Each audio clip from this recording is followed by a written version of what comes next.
Okay, I'm going to agree and disagree with the last speaker, and probably as ever the disagreements are more interesting than the agreements.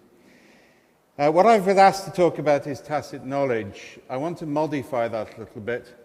First of all, I think knowing is more important than knowledge. Knowledge is an active word, not a passive word. And I also want to bring into it a key concept in modern corporate strategy, which is the idea of organizational resilience, i.e. the ability to recover quickly from failure, rather than, in effect, organizational robustness, trying to prevent failure. And I want to talk about how the web, social computing, and the sort of things which are going to start to replace social computing over the next few years will actually enable resilience. But I'm also arguing very strongly for a natural science perspective on this. My background is a joint honours in physics and philosophy. That gives me a philosopher's delight of argument and a physicist's contempt for social science. And you'll see that come through in the course of this. Right? So really, what I want to argue strongly is if we don't understand the why of things, we can never scale the how. And for the last 2 or 3 decades, people have just been trying to replicate what appears to work for other people, rather than really thinking more profoundly about why it worked, so that they can adapt it into a different context. Management science is really condemned by its constant confusion of correlation with causation. So if you read any article in the Harvard Business Review, with the exception of one rather good one in November '07, but I wrote that, then it basically takes a series of cases of companies who are successful, identifies things that they did in common, and then says, if you too do these things, you will be successful. Well, the fact that 50 successful companies have managing directors who play golf doesn't mean that if your managing director plays golf, you will be successful. The concept of empirical research in management, where we just study behavior and assume causality, is very dangerous. So we need to move away from that into something different. So to help you out, I thought I'd give you some of the basics. First of all, that's what we're dealing with most of the time. And it's kind of like worth remembering that that's what it is. And a couple of basic facts, or a few really. First of all, we always know more than we can say. We will always say more than we can write down. The process of taking something from your head to your mouth to your hands involves an inevitable loss of content and also a lot of context. So actually building systems based on what people can write down means you've got a fundamentally limited capability within the organization. It doesn't mean that you don't use technology, but technology needs to augment human capability. We don't need it to replace it. So we shouldn't forget the things which cannot be articulated, apprentice schemes, models of mentoring and learning, and also the things which are told, and I'll talk a bit more about that later. Secondly, we're not rational creatures.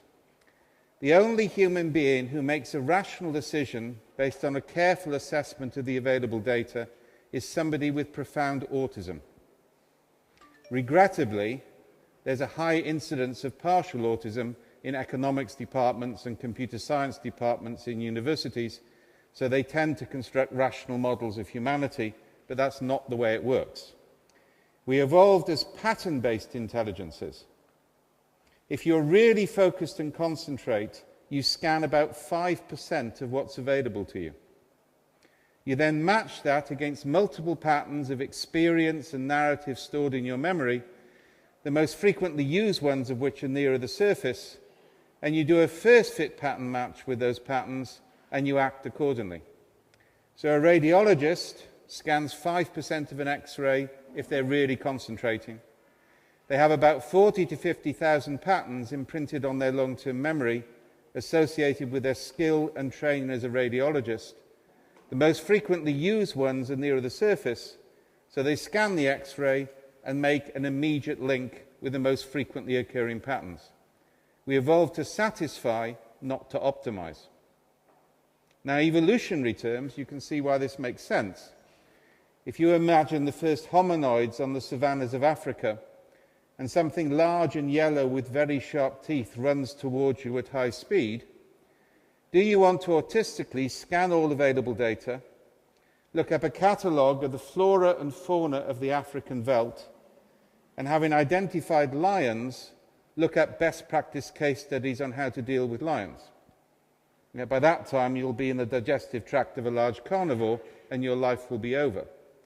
We evolved to make decisions very, very quickly based on partial data scans. And actually, now we know that fundamentally changes the way we build decision support systems and knowledge systems, because we're pattern-based intelligences, not information processing devices. Just as a throwaway, by the way, one of the major disasters of the last 3 decades has been the assumption by psychologists that the human brain is an information processing device like a computer. It ain't. Anything a computer is good at, a human being is bad at, and vice versa. And those sort of models in organizations are disasters. They lead to things like Six Sigma. Anybody encountered Six Sigma yet? I call it sick stigma. Business process re-engineering with the worst aspects of American Bible Belt cultism added onto it for good measure.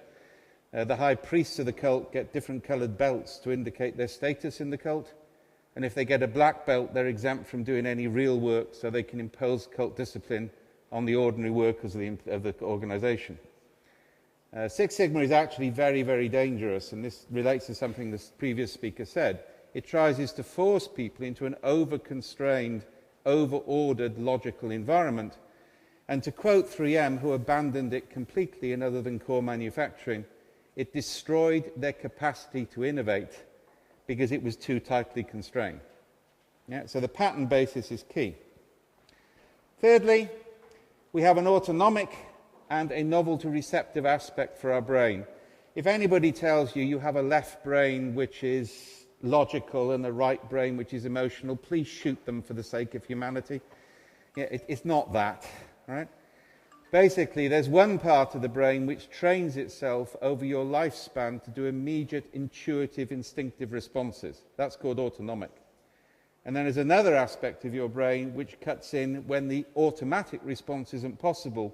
That's the novelty receptive part. The trouble is that because you're only scanning partially, the autonomic side appears to cope even when it can't. So one of the issues is, how do you trigger people into a heightened state of awareness when they need to think differently, because they won't naturally do it. With Gary Klein some years ago, I created a very simple model which is called the See, Attend, Act model of sense-making. It says, do I see the data? Do I pay attention to the data? Will I act on the data? Are 3 completely separate processes. But the assumption of most IT systems is if you give the right information to the right people at the right time and they have the right training, they will make the right decisions. And that actually isn't the case. They may not even physically see the data if they're not expecting its form or pattern. So there are consequences to that. Fourthly, 98% of our genetic history is as Pleistocene hunter-gatherers. Our brains and social processes evolved for small family clan type groups and tribes. A model of an organization, or for that matter an economic model of society which is based on personal self-interest, is fundamentally inauthentic to the nature of human evolution. We evolved as social entities able to act and know things socially, not individually. And you can start to see that happening in the web. Finally, and not quite finally, it's not actually just about the brain. The other key insight on cognitive neuroscience over the last decade or so is the realization that the body, the hormonal system, your nose, you can actually pick up pheromone traces over kilometers, and it changes your attitude. Actually, consciousness is an extended function of the brain, the body, and the environment. Which means for those people, those of you waiting around for the singularity, i.e. the ability to transfer your brain to a computer, it ain't going to happen, guys. You know, reality exists, learn to live with it. And finally, human knowledge requires mediation. We don't trust something just because it's published. We trust it because we link through a human network of some type. My personal belief, and I'm betting my own software company on this, is that there won't be a Web 3.0. We're going to move into a distributed app environment. Instead of having one software package which allows you to analyze data, you will use multiple specific apps which embody human knowledge and allow you to create composite, or rather what I call messily coherent knowledge systems. So we're moving into a very different world where big data requires us to actually have human-mediated interpretation. We can't rely on semantic web, sentiment analysis, and all those sort of things, because fundamentally they're too easy to gain. Just to tell you some really bad news, everybody's getting excited about the use of Twitter to handle natural disasters. You work with the development agencies, they'll tell you, you can't trust Twitter 10 minutes into a disaster, because kids in New York are trying to pretend they're earthquake victims somewhere in Chile because they're malicious. So the idea that you can just use crowdsourcing or large data volumes to do profound things isn't true, and there are some good reasons for that. And kind of like, and I'm going to use several of Hugh's cartoons here, we need to actually recognize that we're humans. And we live in a human system. We've had 3 decades of what I call Techno Fetishism. You know, the belief that computers are somehow gods and we should conform with it. We're now getting to the point where if we pick up a tool, it fits our hands. For the last 30 years, we've actually asked employees to bio-re-engineer their hands to fit the tools. And that now we can start to use technology because it augments. Another key thing, and I put more words on these slides because it's not a native English-speaking audience, but fundamentally, and this is coming from a summary in New Scientist of all the scientific research, extrinsic rewards destroy intrinsic motivation. Outcome-based targets, making people financially beneficial from specific defined events, actually destroys their ability to do intrinsic material. If you want examples on that, you can look at the British Health Service, where the average hospital now has over 100 outcome-based targets, with 30% of the time going on managing the measurement system, and in Staffordshire area recently 100 people dying because the medical staff were focused on their targets, not on patient health. Yeah? We've started, and we will lose completely if we don't watch it, the intrinsic motivation of human interaction and altruism by an over-focus on rigid targets, assuming that we can achieve results that way. You can look at it also in industry. There used to be a really strong tension between managers who wanted long-term employment and stakeholders who wanted short-term return. We then actually tried to conform stakeholder values. So now managers just want to acquire shares and sell them quickly regardless of the consequence. So we've lost a key tension in firms which actually damages long-term sustainability. Now, there's another way of looking at this, and this is basically a statistical approach. Most people assess risk on the assumption that events follow a Gaussian distribution, otherwise known as a bell curve. You're all familiar with bell curves? And the basic idea is that as long as you cover off all the events within the bell curve, you know, maybe within 1 or 2 standard deviations, then life is fine. And anything which occurs outside of that is called a low probability but potentially high impact event. But it's not reasonable to expect you to deal with that because it's so improbable. This, incidentally, is also the basis behind nearly every computer search engine. It actually eliminates the outliers because it says they're not typical. Now, that's all fine and dandy. The trouble is there's another distribution which occurs more naturally called a Pareto distribution or a power law. So if I do a double log scale of size against frequency of virtually any natural phenomena, this one is earthquakes, there are a lot of small earthquakes and a very small number of large earthquakes. There are a lot of small financial trades, a very small number of large financial trades, and so on. Then I get this straight line, which is basically called a power curve.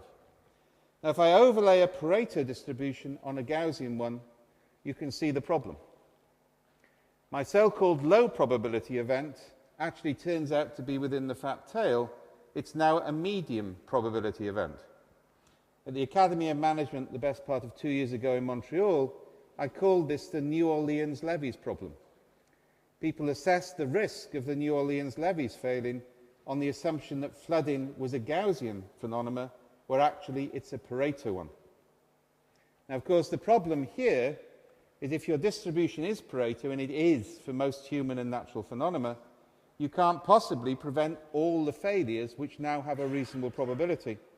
And that's where we switch our strategy from robustness, preventing failure, to resilience, in which early detection, fast recovery, and by definition, fast exploitation of the opportunities presented becomes a new paradigm, which means we need to architect on the assumption of failure rather than architecting on the assumption of success. Now, an example on this, in an area near where I live in Gloucester, people have been building houses on floodplains. It looked very romantic in the sales literature. Pictures of ducks on ponds with bulrushes and grass going down to the river, and so people bought houses. Regrettably, with extreme weather events, they've started to discover why they were called floodplains. They've also started to realise it's a mistake to build a sewage works upstream of a residential area below the floodplain, because it means that things that you thought had been removed from your house return to it with those of your neighbours, and you have a rather unpleasant experience.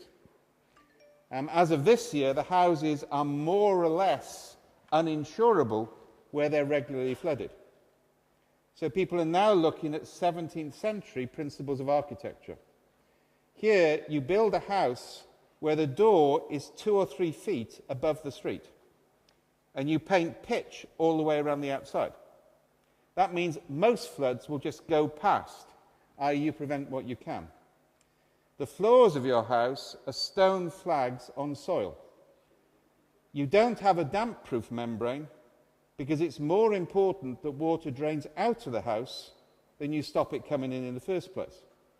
The walls of the house are stone, not plaster, and there are iron hooks in the ceiling beams, so you can put a rope around your furniture and hang it from the ceiling beams. So the flood comes through, you clean your house out, you lower the furniture, and everything's fine. So people are now rebuilding on the same principle. We know more about soil composition. We've realised that building best practice, i.e. putting the electrical fuse box in the basement, is a bad idea in a floodplain. In fact, best practice is a bad idea full stop. Yeah? So we're now actually putting, well, best practice is in trained past practice. So now the electrical circuit is put in the roof. Not only that, these days people aren't farmers and they don't know their neighbours, so they haven't got the strength or the cooperative capability to hold the furniture up. So we put electrical motors with wired ropes, we lower those down, we hook them to the furniture, we hoist it up. Start to see the principle? We're architecting on the basis of resilience, not robustness. And there are major consequences for that, by the way, for IT architectures, which is one of the areas I'm working, and also for system design. Now, if I move across, you can also see, this is the Pareto one drawn again. On the left-hand side of the model, you may have noticed it didn't quite fit the power law. The reason is this is a Gaussian universe in which many things have happened in the past and many things can happen in the future. So the many-to-many relationship means I'm dealing with things which are probable. As I move further to the right, the number of things which have happened in the past that I can use to predict the future goes down. The number of things which can happen in the future goes up. So I have to deal with anything which is possible. And that's actually a larger group. Traditionally, this is managed by things like scenario planning, and it's also where case-based reasoning, or what's called inductive logic, comes into play. So this is the normal domain of management science. Yeah? Case basis, scenario planning, you try and attempt to, quote, deal with uncertainty by forecasting the range of possible events. The trouble is that doesn't work as you move further to the right. This is what is called the problems of samples of one or less in the literature. As I move further to the right, the number of things which have happened in the past is very small. The number of potential things that could happen in the future is huge. So I'm now into the problem of samples of one or less, and I have to deal with anything which is plausible. And if I'm in a plausible universe, I need a different approach. I need non-hypothesis-based research, because if I have a hypothesis, I immediately constrain what I see. And I need to use abductive logic. For those of you not familiar, abduction is called the logic of hunches. It's making sudden and meaningful connections between apparently unconnected things. And that's where innovation comes into play. And that requires also to switch from trying to predict the future to this state of triggering humans into heightened states of anticipatory awareness. We're doing work at the moment in military decision support, in decision support in organizations, in social work things like the problem with abused children. How do you actually deal with the possibility of a child being abused, yet when you don't actually have predictive models? And all of that is not about trying to say this will happen. It's about triggering an intelligent human being into a heightened state of alert when the plausibility of a negative or positive outcome is actually more likely. And I say that's a huge switch in decision support and software, but that's the interesting area. Some other basic stuff on this, and this is a quote from Lincoln: we need to think anew, we need to act anew. Most organizations present this alternative. You've either got chaos or you've got order. The reality is there is actually a third type of system. It's called a complex adaptive system, and I'm not going to go into much detail on that. But in a complex adaptive system, the system constraints on individual behavior are such that actually behavior modifies the system, but the system constrains behavior. So you've got this coevolution or constant interaction between the two, which provides effectively a very difficult situation. You can't predict the future. And basically that means we've got to do a few different things. For the last 30 or 40 years, everybody from business process re-engineering to learning organization has actually said, let's define an ideal future state and try and close the gap. It doesn't matter whether it's organizational values or targets. The reality is, in a complex system, you can't define the future because the future is inherently uncertain. So we now make this radical switch to more accurately describing the present and then experimenting in the present to see what is sustainable in the future. So we move to managing the evolutionary possibilities of the present rather than wasting time with 3-year plans, 5-year plans, workshops to decide how we should be. We deal with the reality of how we are and move forwards. Anybody who's got teenage children knows this anyway. If you managed your teenage children on the basis of clear 5-year plans with clearly articulated learning objectives, it wouldn't work. Yet you manage the present, you make small changes, you create some boundaries, and start to think of organizations like that, because teenage children, you get the negative signs pretty fast. With adults, you just don't know it's going wrong until it's too late to do something about it. Fundamentally, as I say, knowledge is basically collective in nature. We're doing work at the moment to take the concept of crews from a military environment to replace teams. Because the problem with teams is they have to go through a process of formation and knowing the capability of other people.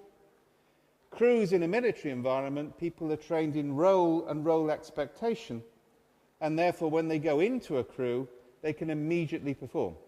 And again, this is an example of resilience. You build capability before you need it, not after you need it. Yeah? I'm giving you just some sort of hints as what's possible. We focus on acceptation, not adaptation. The key conference on this, by the way, was in Italy in Lake Garda. I like working with the University of Milan because they have Mussolini's former palace as the conference centre. And we go there every year and have a competition as to who gets his bedroom. And I haven't made it yet, all right? Professor Allen always gets it first, right? Which I think is unfair.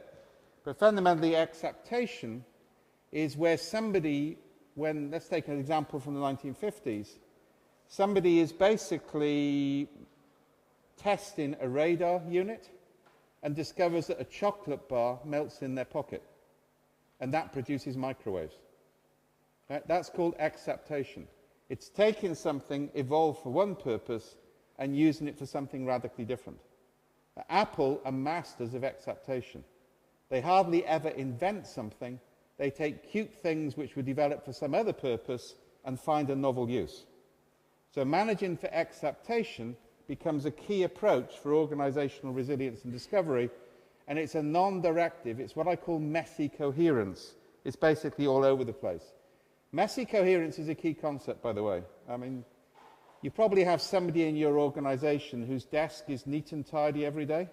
Everything is filed away. The files have, the same TypeScript on them. Everybody know people like that? Every organization should have one, but you shouldn't let your daughters marry them. Most of us live in a state of what I call messy coherence. So every 2 or 3 months, I tidy my office up, then it disintegrates. Then I tidy it, then I disintegrate it. Yeah, because basically the context is constantly shifting, so structure has to alternate between rigid structure, disintegration, rigid structure, disintegration. That's called messy coherence. And the trouble with taxonomies, which IT departments are obsessed with, is in English, taxonomy doesn't just rhyme with taxidermy, it produces the same results. Yeah? So that's key. Finally, we need to be proactive. I'm not interested in measuring networks. The work we do is to stimulation the formation of networks around purposes. So you move from measuring and trying to modify to stimulating in the present. There's a body of techniques on that and so on. And finally, human sensor networks. It's actually building networks of humans who can respond quickly. So a simple metaphor to explain this. Has anybody ever driven around this? Okay, it's 12 miles north of where I live. We call it the magic roundabout. This makes driving a car on the Alfini coast pale into insignificance, and I have done that, all right? When I saw the Italians folding in the wing mirrors, I knew what I was in for, but I've done it, and I've done it twice, all right? Yeah. That's what it looks like from on high. That roundabout has the lowest number of accidents per flow of traffic in Europe. It has by it a major football ground, well, actually a minor football ground, but they've got a lot of supporters. Yeah, 2 shopping centres, Intel's European headquarters, a regional hospital, and a motorway exit, and it never, ever jams up. Because the drivers make most of the decisions. You've got the constraint to the boundaries, but then the drivers make decisions about how they go around it because they've got multiple options. That's called distributed cognition. It's not just letting people do what they want, it's giving them freedom within constraints. And if you actually want to see the ordered equivalent, it's that. That is actually a sculpture, but actually I've seen junctions in America which look like this. That's the engineer's attempt to control everything, and of course it doesn't work as well. So switching to these constraint-based systems is key. And finally, recognize this. This is from anthropology. Anthropologists now use the phrase homo narrans rather than homo sapiens. Now, that's a storyteller doll from New Mexico, and I've got several of them at home. I collect them. We are the storytelling apes. The primary mechanism for human knowledge transfer and meaning is through stories. Not only that, stories determine our culture. I'll give you a personal example. I went to university in Britain in the 1970s. If you went to university in Britain in the 1970s, the issue wasn't whether you were on the left or right politically, but what type of Marxist were you and had you occupied the university yet this year? I was leader of the Catholic Marxist-Leninist group. Nobody stood a chance against us. We had religious and political discipline, and we controlled campus for 5 years. On the basis of that, learning how to sing Avanti Populo in Milan one day, and I still don't remember recovering from that experience, and going backwards and forwards across the wall in Berlin, I can still recognize 15 different types of Marxist based on a 5-minute conversation in a bar late at night. I was also, for the Italians, brought up with Don Camillo and Peppone stories, so kind of like I've lived that life. Right? I now work in Washington for people, if you told me I'd worked for them in the 70s, I would have had myself taken out and shot for the sake of the revolution. And they think Tony Blair is actually a communist. And they can distinguish between 15 different varieties of the neoconservative religious right, which for me is an amorphous mass which justifies the full reimposition of the Inquisition with all of its tools and instruments. Now, there is no genetic difference between us. The difference is the patterns of the stories in the societies in which we grew up.